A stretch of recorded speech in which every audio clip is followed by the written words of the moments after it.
Good morning friends. আজকে চলে এসেছি আমার ছাদের বাগানে। দেখো কুমড়ো হয়েছে, দেখো আমার বাগানের গাছে কতগুলো হয়েছে। দেখো এইখানে একটা হয়েছে, ওইখানে একটা দেখতে পাওয়া যাচ্ছে, এইটা একটা, দেখো এইখানে একটা হয়েছে, আর এইখানে একটা মাচায় ধরে আছে, আর এই দেখো এইখানে একটা হয়েছে।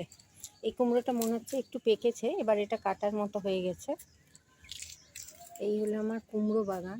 এরপরে দেখো লেবু হয়েছে, দেখো গাছে, এই দেখো পাতি লেবু। গাছটা লাগাবার পর ভাবছিলাম হবেই না, কিন্তু দেখো প্রায় 5 বছর পর গাছে ফল এসছে, কি সুন্দর লেবু ধরেছে।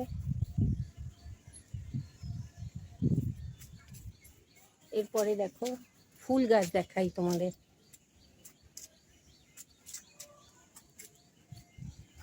দেখো ছাদের